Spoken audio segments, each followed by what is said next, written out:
Good Thursday morning to you. Welcome on in the morning, JOX 94.5. Damian Mitchell, Conrad Van Order, and of course, our wonderful listeners, 205-834-9450. You can text, you can call in, because I think this is going to be a crazy topic. But we are 2 days away from the showdown over there in T-Town with Alabama and Georgia. Of course, Auburn set to do battle with Oklahoma this weekend as well. But we have guys openly choosing to not play football. Yes, you heard me correctly. We have people in this new age of football. I understand NIL and everything's changing, and it's an adjustment period for everybody. We have guys that are playing, like starters, that are active on the football field, that are choosing to go ahead and redshirt. I mean, you got the 4-game window. You want to go ahead and take it. And I have, you thought the Matthew Sluka situation in UNLV, he ain't the only UNLV player that's active, like that's decided to say, you know what, I'm going to go ahead and hang it up 3 games in. Don't want to burn the red shirt in case I want to go somewhere else. We've got some more familiar names, actually names that we've heard down here in the SEC. It's a crazy world that we're living in. And I know that, the players want control about a lot of things. And to me, it's these guys are forgetting the opportunity. Like, they are literally just squandering the opportunity that they have. Football isn't a right. Like, you don't have the right to play college football. You have to earn these opportunities. And these guys are literally at the position of, like, think of UNLV. You're a group of 5 team. Barry Odom, great coach. He's a head coach there at UNLV. We know what he's been able to do here in the SEC. These guys are saying, you know what? I don't really care about the whole 3-0 thing. I got to go out for mine. And it makes me upset if I'm a teammate, if I'm a guy. Listen, I played Division III football. I love the game. It wasn't like I was going out here, getting the rose petals or getting everything expense and all this stuff. I played Division III, which was cool. Had a great time, met a bunch of great people, got some brothers from other mothers that I'll never be able to change. And to me, it makes it seem as though everything that we've put in during the spring, through the offseason, through the spring, through the summer, and for 3 games in, for a lot of these guys to say, you know what, I'm good, I want to go somewhere else. One, it tells me that you think you're better than where you actually are, or you really have bad people in your circle. You have enablers in your circle. And I think this is only going to be a trend moving forward that's only going to, unless we find some sort of regulation, these are just going to be the first dominoes to fall in what is going to be a messy situation. Yeah, I mean, this feels like the second coming and a more, I guess, drastic version of when players started sitting out of the bowl games. Yep. Right? And people started to get upset about, guys that were going to be high NFL draft picks sitting out a bowl game because they didn't want to risk getting injured and they just wanted to go on to their playing careers. I think in retrospect, a lot of us kind of looking back, we go, okay, yeah, maybe that's not the worst thing in the world. Like, I can understand. I mean, look. If I was in line to get a nice, $10 million payday, whatever it may be, and I just have to make it through one game without getting hurt, I'm probably going to sit out that game. Now, granted, if it was, a playoff game or national championship, that's different. But I think this seems a lot more drastic in my eyes. And I think the interesting part of it is, unless I missed something, there were 3 players that we heard about yesterday. And the main one is you had the UNLV quarterback, but then you had a running back from UNLV, but then you had Bear Alexander at USC.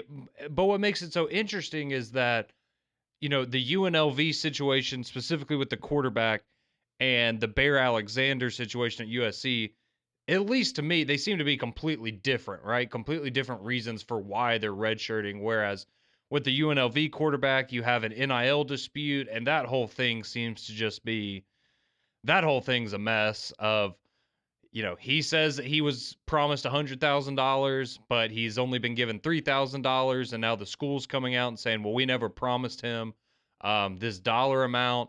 And it looks like his agent has gone through and tried to renegotiate deals in the middle of the season. And the whole thing just looks messy. But at the end of the day, it looks like a situation where either a player was trying to renegotiate and get more money for themselves in the middle of a season, or the communication in this whole situation was just bad. Yeah. And he was told, He was told something that was not realistically going to happen and given false promises, whatever it may be. But then you have Bear Alexander at USC, who it's just straight up, I don't like how much playing time I'm getting, so I'm going to redshirt and I'm just going to go ahead and enter the transfer portal. But he wants to stay on the team and practice the rest of the year so that he can stay in game shape and be good to go when he hits the portal in December and go somewhere else. If I'm Lincoln Riley, nah, big fella, you pack up your bags, you go sit in your dorm room, you go to class now. Yeah, right. You're a student. You are no longer a member of this football program. And I understand, you need guys in practice, you need bodies out there. I think I can do without one. I think I'll be all right without one. This dude's been, based on everything that we've known about this kid since his time at Georgia and him initially leaving there, this is not a kid that, in my opinion, I would want to be a part of my culture and my football program. And so the fact that we have 3 of these situations in one day, but 2 of them that are drastically different that are taking the headlines, it's crazy, man, because you could understand, oh, okay, now we're about to start hearing about all these NIL deals that have gone bad for some of these kids and they're going to redshirt. But no, now we've just got somebody that's, I'm not getting enough playing time, so I'm going to pout. But, hey, can I still practice? Because, I want to be good to go when I do transfer, but I'm not going to play for you, coach, but I'd appreciate it if I could practice. And it just doesn't make sense to me, especially on the Bear Alexander front. It's a big dog. You know how you can actually get better, improve your stock on potentially maybe if you want to get in the transfer portal and leave somewhere else, by actually playing in the games. So you want to go through all the grueling parts of practice. Practice to me I hated practice. It was terrible. It was awful. I'll be damned if I'm not going to be able to play on Saturday. Yeah, I feel like that's how most people feel is you suffer through practice so that you can play in the game. On top of the fact that, let's call a spade a spade. USC's defense was terrible. And you're not getting playing time? That's a problem. You must not be very good then. Exactly. You must not be that good. And it just doesn't make sense that we've gotten to this point. And I don't know, man. These kids... I say these kids, look at us, me and you here, two 28-year-olds, but we're saying these kids. But it really is, they're getting bad intel because to me, the only way you can get better at playing football is by playing football. And maybe if you want to make a decision at the end of the year, fine, that's cool. But to go ahead after 3 weeks of the season to say, you know what, nah, I'm good. It is what it is. To me, you're losing the whole premise of what makes football so great. It's the 11 men that you have, 10 other men besides you on that side of the ball, whatever side of the ball you own, everybody working towards one common goal, and that's to win the football game. And I don't know. I just think it's, especially Bear Alexander. To me, you left Georgia because you weren't getting any playing time, weren't really an impactful guy. You go to USC where defense is already optional anyway. And like you said, to your point, if you aren't even getting any burn on a bad defense, that's more of a reflection of who you are as a player, not the situation that you're in. It's more of what Bear Alexander hasn't done to get on the field on a defense that ain't that good.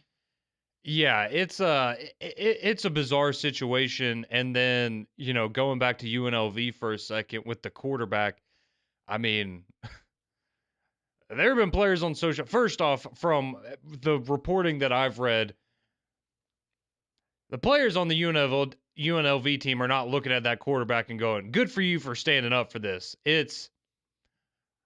I'm kind of glad you're gone, actually, because it seems like a lot of the players on that team believe the backup quarterback actually is better than the guy they had starting. Because, we talked about this on 3-Man Front. And we went and looked at his stats.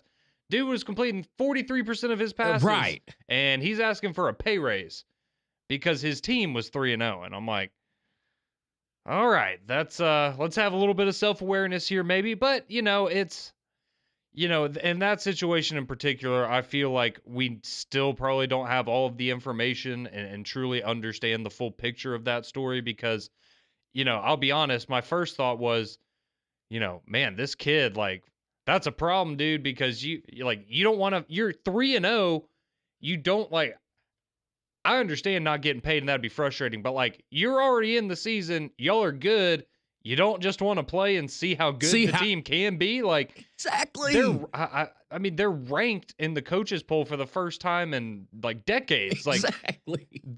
you know, you're in a position where you could, if things go well, like you could be in the playoff. You could be the group of 5 team in the playoff, and yet you want to quit.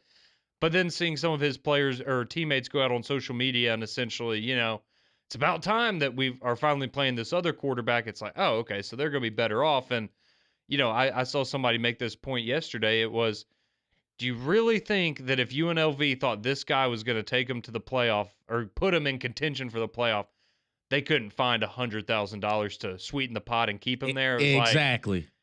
no, I think they probably agreed to something, and maybe it, you know, maybe he was told by a coach that they were going to pay him more than they really did or whatever. But I mean, hell, man, if I'm completing 43% of my passes and I'm making $3,000 a month to do that, like, I'm probably not too upset about that. Not at all. And to your point, if UNLV continues on this roll, to me, this is how I would look at it. If I wanted to transfer out anyway, I'm waiting to the end of the season because you know what happens if UNLV continues to win? More eyes are going to be on what I do on the football field. Yes. So if you think after 3 games and 43% of your passes have been completed, it's good enough for saying like, oh yeah, I'm ready to hit the portal and see where I go from here.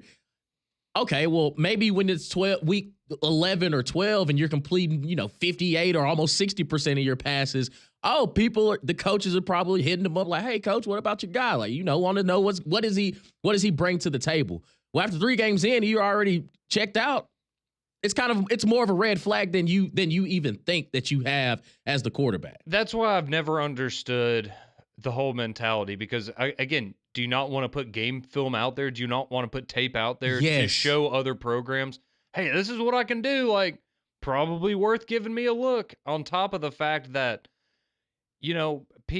people hear about, like, this is what your reputation becomes, right? And if I'm a program, again, seriously, like looking at a guy like Bear Alexander, if I'm one of the top programs in the country, is that really the kind of guy that you want to bring into your program? I'm not saying maybe he's the sweetest kid in the world, but based on the actions that he's taken, he's clearly one of the guys that it's kind of him above the team. And if that's how you carry yourself, so be it. But if you're a top program in the country, are you looking at that guy and identifying him as, yeah, I want to bring that into my locker room? He may have all the talent, all the natural ability in the world, but, teams talk to other coaches. They see how you handle your business. And it seems like a lot of these kids, man, they shoot themselves in the foot. They have the idea to transfer, and that's fine if that's what you want to do. But there's a right way to do it, and there's a wrong way to do it. And I think in some of these cases, they're going about it the wrong way. But,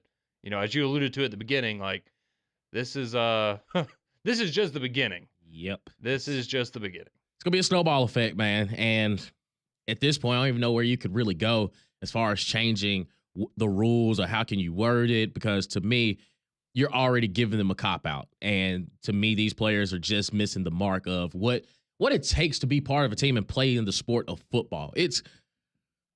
I don't know, man. Football teaches you so much.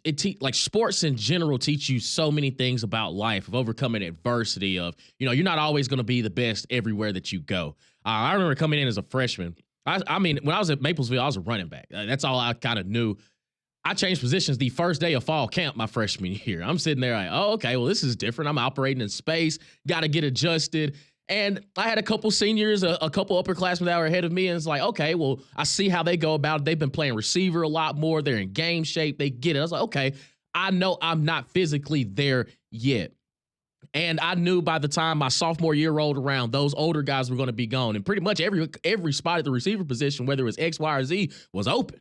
And I just wanted to make sure that I knew the offense frontwards and backwards. That way, whenever they said that, hey, we need a Z in this play, boom, I'm going to know exactly what we call it. Okay, we running this play. All right, I'm at Z this time. I know exactly what route I'm doing, what formation we're in, things like that. And I think it makes you a better player, because at that point, they can't take me off the field because I know too much. Now, if I mess up on the routes and stuff, that's just human nature. That's part of the game that comes with it.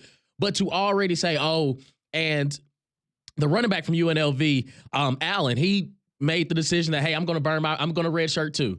And he made a tweet saying that it's not NIL based, it's on field, what he said, on field opportunities. In my mind, it's you're not willing to work to earn the playing time. You want to hit the transfer portal on tape that you probably barely have anyway at UNLV and think that you're going to get to greener pastures on the other side. It defeats the purpose of why you're even playing the game.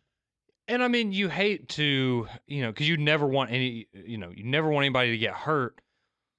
But there's going to come a situation where somebody pulls this and they redshirt, and it's because they were getting a lack of playing time, and then dude in front of them is going to go down with an injury, and there was your opportunity to be a starting whatever at the school you were at. And even if you still wanted to transfer, you hate the head coach, you don't like the town that you, whatever, you at least have an opportunity to go out there, play, because that's what you're doing anyways, right? Is you want to go somewhere so that you can play more.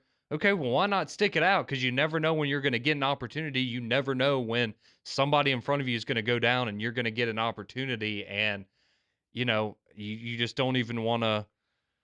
You just don't even want to wait it out for that. Again, I mean, it's like you said with the Bear Alexander thing. Like, why do you want to go through practice and not the games? Like, it just doesn't. It doesn't make sense to me. But it's a different world that we live in now, and unfortunately, if you're just now tuning in and you're not a fan of NIL, you're not gonna like it anymore now. No, this is solidified. If your stance was against NIL from the jump, Exhibit A. I can see. I'm sorry, I was unfamiliar with your game, because now we see it for what it is. And it used to be you're not getting playing time. All right, we'll get better. That's it.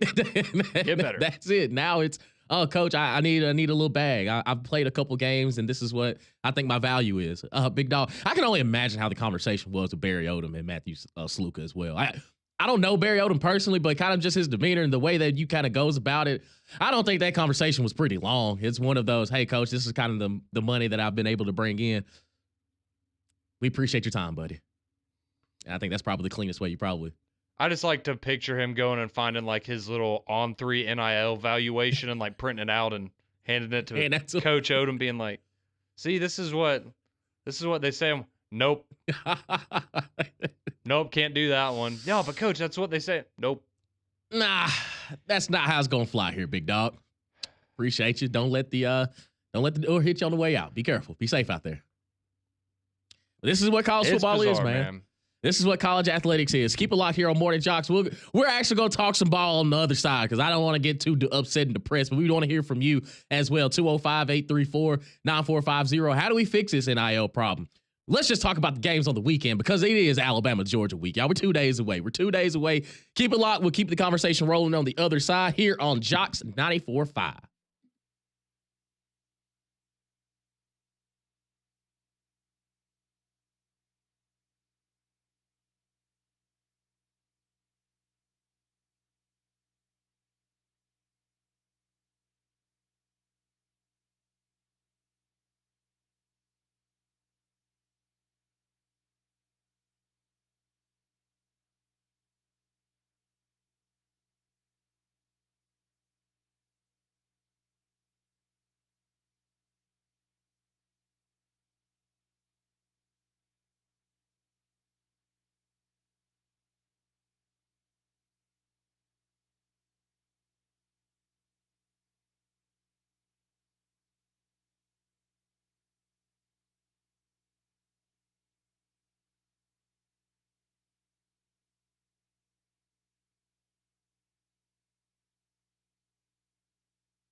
622 here on Morning Jocks, Jocks 94.5. Damian Mitchell, Conrad Van Order, and you as well, our wonderful listeners. 205-834-9450. You can text, you can call in. How are you feeling about this whole NIL situation with UNLV? Now, Bear Alexander from USC says he's going to hang him up for the season and just practice. Not a game, not playing the games, but practice. That's where we've gotten to nowadays. And, you know, red shirt's a red shirt, I guess. But we do have games this weekend. Alabama taking on Georgia in a top 5 matchup. Georgia, right now, a 2-point favorite. Yes, Alabama is an underdog. So if Alabama were to beat Georgia on Saturday, is it considered a quote-unquote upset? See, I don't consider these games to be upsets necessarily. Hey, Vegas might think so. I mean, yes, technically, since Georgia's favored, it would be an upset, but I don't know. And hey, I feel like unless it's around a touchdown spread, like I feel that's when we start getting into real upset territory. But I mean, number 2 versus number 4, like it's a heavyweight fight. Either baby. team should be able to win. Yes, it's a heavyweight fight. And how about Oklahoma? They're traveling to Auburn. They're at 2:30 on ABC. Oklahoma, a road favorite in Jordan-Hare. 2 points. You're starting a freshman, and Oklahoma's still favored. Just throwing it out there. Listen, I don't know anybody in Vegas personally, but I will say this: for as inconsistent as Auburn has been, I think the wrong team is favored in this game. I will say this, and actually, if I'm being 100% honest, I think the wrong team is favored in Alabama and Georgia as well. So you think Auburn should be favored over Oklahoma right now? Yeah, I do. Especially now that they're starting Michael Hawkins Jr. But he was better than Jackson Arnold last week. Yeah, it's on the road though. He's not going to be in the confine. And they tell me that Jordan-Hare is a tough place to play. Don't you do it. Don't you do it. We are not talking about the past, because if you would have played Arkansas, if Auburn would have played Arkansas 9 more times, they would have beaten them. Don't you do it. Don't you do it. I don't even have to say anything. Because Auburn fans are thinking it to themselves. Realistically. Yeah. I'm not saying it's not a tough place to play, but recent results would say the contrary. So yeah, I say their home record this season is the exact record of their team. That'd be 2-2. Just leave it there. Just leave it there, Conrad. We're not going down that road. We're not going down that road. There's some other games in the SEC. There are some other games. There are? Of course. Kentucky traveling to Ole Miss. That game at 11 o'clock on ABC. Ole Miss, a 17.5-point favorite against the Kentucky Wildcats. I think for Ole Miss, this is finally, after 4 games, you're finally about to play somebody. No disrespect to the Georgia Southerns and the Wake Forests of the world, but yeah, I mean, it's an SEC game. It will be the toughest test they've faced so far, by far. And also a game that's kind of flying under the radar a little bit. 2:30 there from Jerry World in Texas. Arkansas and Texas A&M rivalry game. Texas A&M opens up as a 4-point favorite. Neutral site. We saw Texas A&M kind of work out some kinks a little bit against Bowling Green. That a little tougher than what they expected. But Arkansas, after a road victory over Auburn, Taylon Green. They're returning to the beginning of the end for Arkansas under Sam Pittman. The KJ Jefferson fumble at the goal line a couple years ago. That kind of, again, it's crazy to think, but that one play honestly changed the entire trajectory of that program for the last couple of years. And I'm there's other things you can point to as well, but that really is where it was. It went downhill pretty quickly after that play, and then you lost the game, and yeah, it was. But no, that is going to be a very, very good game, and that is honestly one of the better games of the weekend. I think it's going to be a physical game. Like I know Alabama and Georgia is going to be physical, and it's going to have a lot of eyeballs on it. But that Texas A&M and Arkansas game is going to be, it's going to be a fist fight. Yeah, it looks like Connor Wigman might be back, so we'll see what A&M does if they stick with Marcel Reed or you go to Wigman. I just wonder after, it felt like Marcel Reed's job kind of but then You saw how close things were against Bowling Green, and Yeah. that'll be an interesting one to monitor. But yeah, no, good game there. Yeah. And then Mississippi State travels to Austin, Texas. On the number 1 ranked Texas Longhorns. Texas is hear me out when I say this. Texas is a 38.5 point favorite at home. Sorry, Mississippi State. Alrighty. Sorry, Well, that's Mississippi. something. Sorry, Mississippi State. And then the nightcap, LSU and South Alabama. Now LSU, no Harold Perkins on that defensive So if side. you like points, South Alabama has scored 658 points in the past 2 games. Gio Lopez, he's a dog. So I'm not going to sit here and say that, South Alabama is going to necessarily pull off the upset, but I could really see them making it interesting early on, especially if LSU has a few miscues that you keep that South Alabama and Major Applewhite team, you keep them within striking range that they'll snatch it from you. yeah, I mean, I'm with you. I don't expect USA to pull off the upset, but I do think it could be a box score where you look back and go, oh, that wasn't a pretty day for the Tigers. If it's if we're talking about like a 49-35 kind of game, something like that, where it's all right, they did some damage. They weren't really ever, in a position to win the football game. But yeah, hey, if you like points though, that's going to be appointment viewing for you. Oh, it will be, man. And again, for the few games of the SEC that we have, these are all some pretty good matchups, I would say. And I think that if we're going to consider who's on quote unquote upset alert, I'd probably say Texas A&M. Out of all the games that we've seen, because I don't think Kentucky offensively is going to be able to withstand what Ole Miss does. I do think Ole Miss does get tested in a little bit because I do think Kentucky's defense is good enough to make it interesting for Jackson Dart, switch some things up. I think they're physical enough to kind of disrupt in the trenches a little bit. But I don't think that, okay, if Ole Miss gets up by 10 or 14, that Kentucky's just going to be roaring back. And I don't think Brock Vandagriff is. I don't think he's as bad. And when I say bad, I don't think he's as inconsistent as Devin Leary. And hear me out when I say this, but I don't think he's as talented as Will Levis. And those are the past 2 quarterbacks that they've had. So he's kind of somewhere in that middle ground of, okay, he's not terrible, but he's also not elite.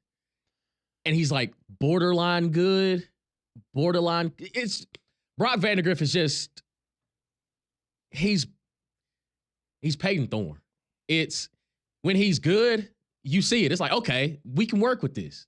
Then when he's bad, it's, oh boy, like this could get out of hand quickly. And I go back to that South Carolina matchup of it.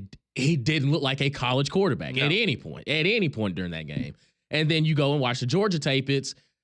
There were some throws he left out there, but you can see that the talent is there. It's how can we harness it all? Because I do think the receiving core has sold on him a little bit, but you have a number 1 guy in Dane Key. Like Dane Key is their number 1 guy, and he's good. Mm-hmm.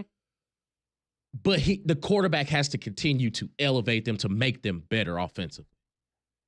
I would agree with that. I mean, you don't have anybody that's like on Wandale Robinson's level, I would say. Right, and that a true game like changer. somebody that can just kind of take over. And I think, I completely agree with all of that. And I think the frustrating part about, players like Vandagriff or, you could even throw Peyton Thorne in that is the fact that there's so many peaks and valleys. And I think to a certain degree, you can sometimes live with that if it's the best option you have. But for guys like that, it's the fact that the valleys are so low and the peaks are high, but not as high as you would like them to. You know what I'm saying? And in terms of consistency, it's, you're kind of flipping a coin every Saturday when you walk out there of what kind of performance you're going to get. But no, I'm with you. He's in this odd spot where I think he's good enough to not be the reasons you lose games, but he's not good enough to be the reasons that you win games most of the time. And I like that. You're just kind of stuck in limbo at the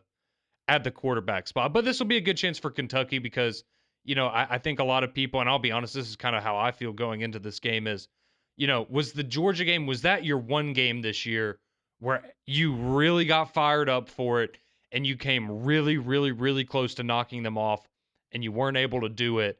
And does that just kind of have a lagging effect on the team for the rest of the year? Or is Kentucky just going to be one of those teams where, they kind of play up to the level of competition they're facing. And so when they play the Georgias and Ole Misses of the world, they get up and they're ready to go. But then when they play the South Carolinas of the world, you're liable to have a little bit of a letdown. So it'll be interesting to see. But I'm just glad that we are finally at the point where you look down the schedule and it's, oh, SEC versus SEC. Yes. And this is, I'm not saying that Mississippi State is the best representation of this, but this is the point of the year where we got to with the Texases and the Oklahomas of, all right, how do you handle this now? Because Mm-hmm.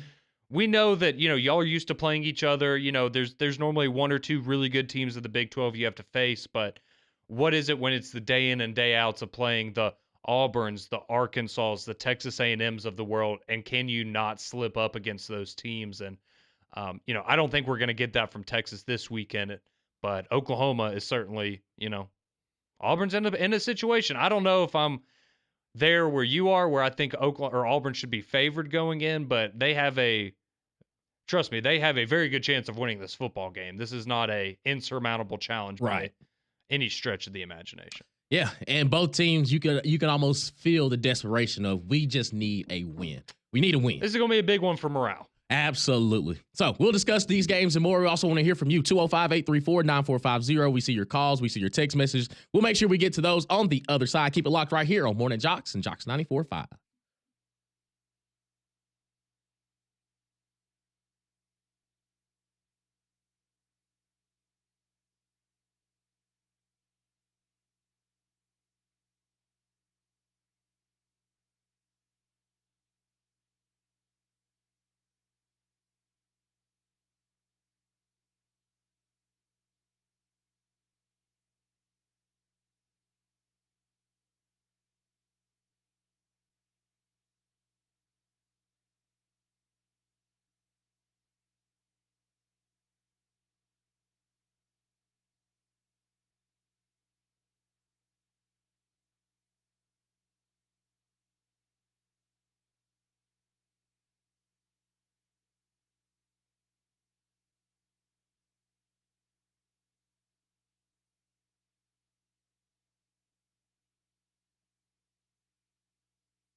Don't even. Is it Coldplay? No, it's God. Give me another guess. Let me get another one. You're not gonna get. It's not like a super popular. Oh, band okay. or Who is anything. Future Islands. Yeah, I've never heard of them. Coldplay. I'm sorry. I'm sorry. Who don't know rock? Damien. Welcome back in the morning, JOX. I mean, I guess I respect you trying, but I don't know why you still are trying. But I respect it. I respect it. Welcome back in the morning, JOX. Damien Mitchell alongside Conrad Van Order. This is what we do, y'all. We have some fun here early in the morning. Had to get that old NIL thing off my chest and just kind of decompress a little bit because college football, man, it's just changing. It's just changing. These guys are actually choosing to not play football, which is something I just cannot. I can't fathom. So I was having a conversation with my dad a couple weeks ago, and my dad is not very he's not a big college sports person. He grew up in the Northeast, so he's very much into he's from Baltimore, so he's, big into the NFL and Major League Baseball.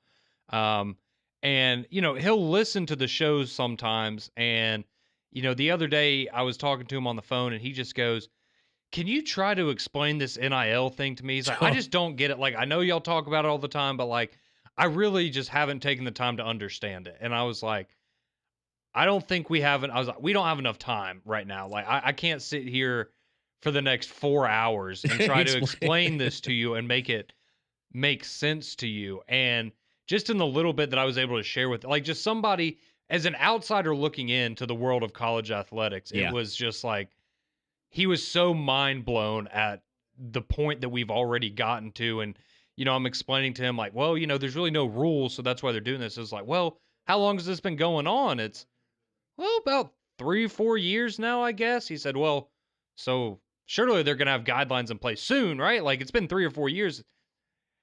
We have no idea. No. Literally every single day I wake up and go, I have no idea what's going to happen today, but it's going to be interesting to say the least. And that's where I would say we were at now. I wouldn't say that what's going on yesterday was I'm in favor of, but it's interesting. Yep.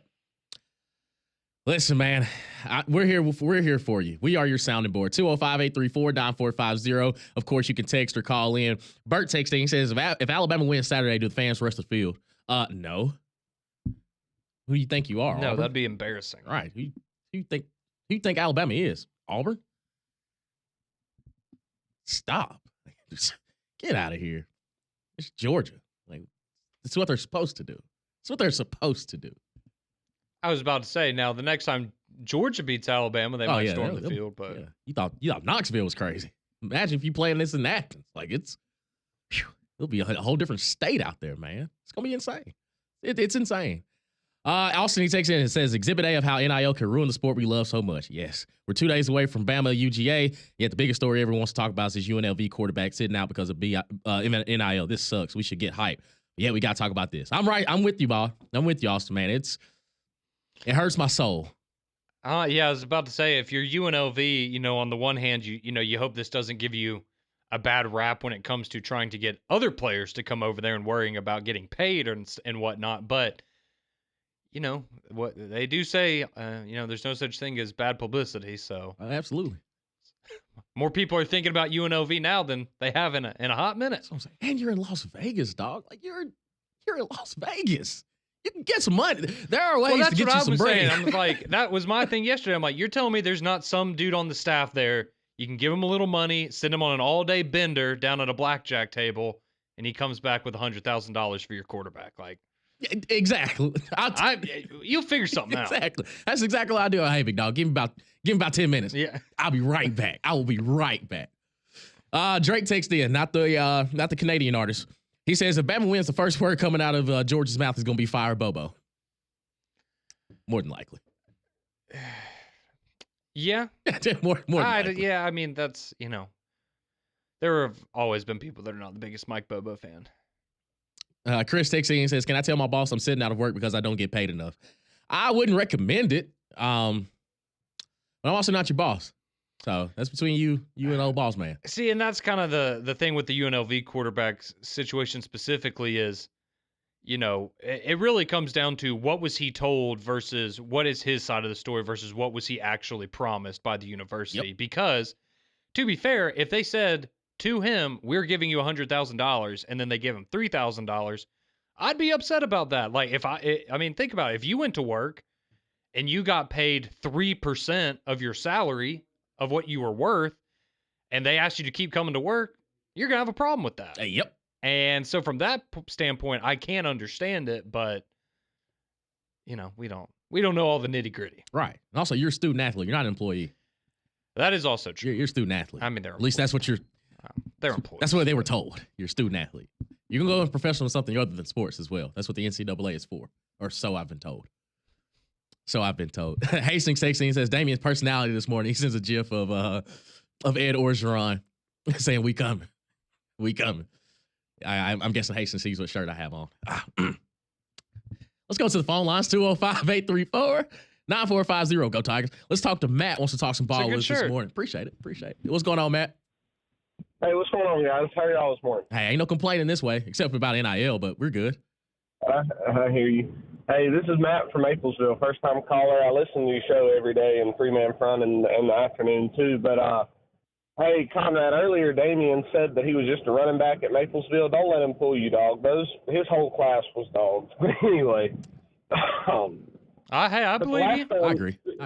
Speaking of dogs, the last time the Pups beat Alabama in Titletown, though, Ryan Williams wasn't even a year old. George W. Bush was Matthew Stafford, wasn't it? And Nokia was leading the global market in cell phone sales.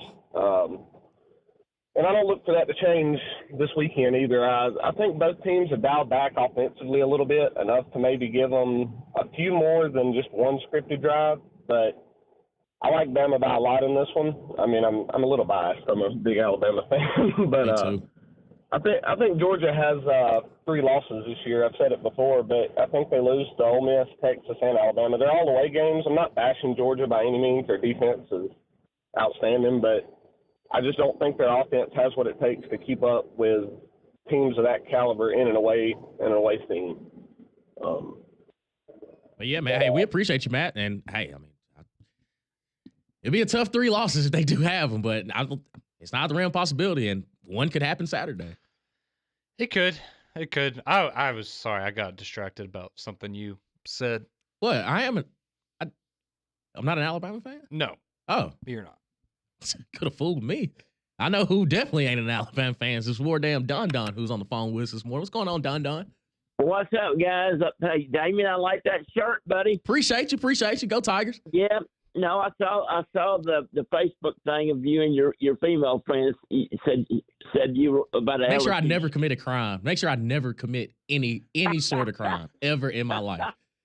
Well, Damien, and with you being a former player and everything, I mean, it's. I mean, I'm gonna talk about Auburn and Alabama in a second, but yeah, I mean, it's like the guy's quitting on his teammates, man. I mean, so I don't respect players like that. And I did not know that he was only passing for 43%. My God, that's worse than Peyton Thorne. Exactly. It's bad. It's bad. I just thought I'd throw that little barb in there before you did it to me, brother. Okay. Hey, you beat me to the punch. At least you know how bad your quarterback is. I do, but hey, like I told you the other day, I got a good feeling. I think I think Auburn's gonna win Saturday, and hopefully get us off to a better trajectory in our season to at least go to a bowl game. Okay. Isn't that sad how I go to 9-3 just now wanting to? I mean, listen, you are. You got no one to blame but yourself. You're probably the most realistic Auburn fan I've heard from today. Well, I mean, hey, I'm never going to give up on my team. But Conrad, you literally did last Tuesday. I know that. But hey, sometimes you got to go with your gut and think and everything. And Conrad, I got to talk to you about the Alabama Georgia game real quick, buddy. All right, what are you seeing, Don? How do you think it's going to go down? I think you guys are getting a little too dadgum cocky, man. And I mean, you're playing right in the Georgia's hands, dog. Okay, all right. I don't know what you're talking about. Hold on. What has Alabama done in the 3 games that they've played to warrant that they are cocky? Besides win. Well, buddy, who have they played? They went on the road to a Big Ten team, beat them by 30. Well, beat them by 32. They messed around and beat USF by 26 in the fourth, pretty much the fourth quarter.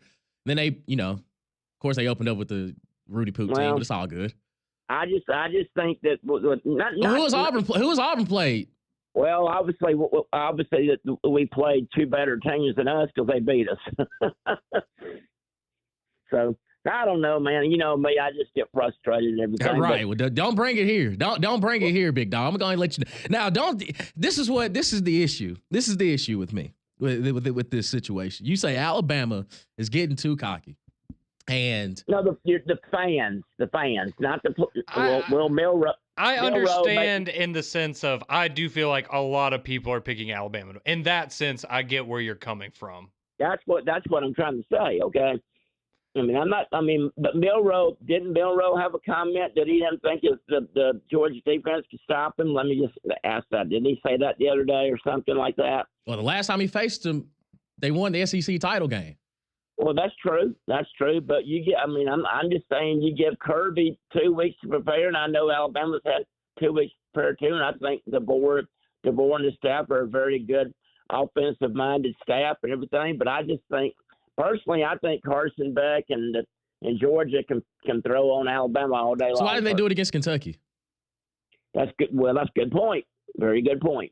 Everything, but hey, why didn't they do it against Kentucky? If you think that they can do it, why didn't they do it against Kentucky? You think Kentucky's better than Alabama? Well, if you go back and look at it, Damien, the last 3 times they played at Kentucky, Georgia and Kirby Smart and them have struggled.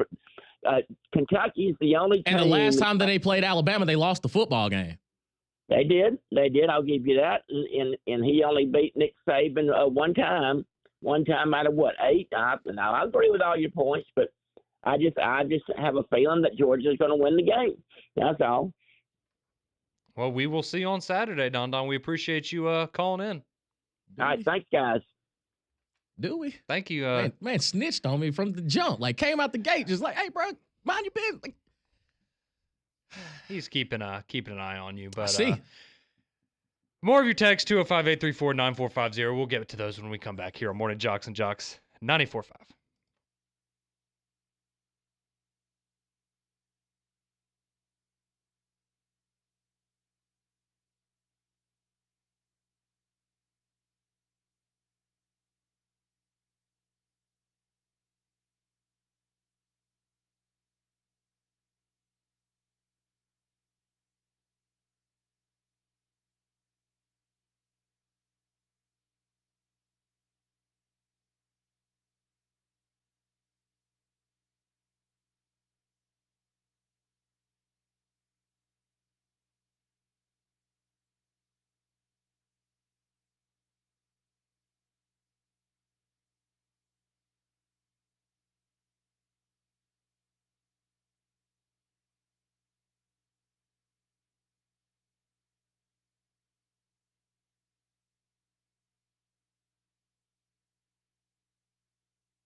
Very fitting. I know exactly who this is. That's my dog. That's my spirit animal. Shout out to the weekend. Welcome back in the morning, Jocks. Jocks 94.5. Damian Mitchell, Conrad Van Order. They are active on the Jocks text line 205-834-9450. Danny from Coleman texts in. He says, knowing Don has a feeling makes me feel way better about beating Georgia because he's more wrong than Barrett Salee somehow. God almighty. Well, that's what I said. Like, love you to death, Don. But yeah, I would have felt way worse about the game if he had picked Alabama. I mean, when the haters are picking Alabama, no, that's when I don't feel good about it. Right. Today, somebody Will texting and says to Don, who has Auburn played? Cal, who lost to Florida State, who lost to Memphis, who lost to Navy. Wouldn't say Cal is much better. I mean, I'll give you this. Georgia's game against Clemson. I mean, Clemson's tougher than anybody that Alabama played. I'll give them that for sure. Jimmy texted in. He says, Coach Hugh Freeze just released a statement. Don would have a better call 9 out of 10 times. Why are y'all like this, man? Cut it out. He's just an Auburn fan. He's a passionate Auburn fan. Doesn't have to be logical, but that's what makes me a Titans fan too, because everything I had seen about Will Levis coming out of Kentucky, and I was like, nope, he's a Tennessee Titan now. I can move past that, and then boom. He's the exact same way he was at Kentucky. So I guess we have to pick who's going to win tomorrow. You better believe it. Put our money where our mouth is. You better believe it. Keep it locked right here on JOX 94.5. McElroy and Kublik in the morning.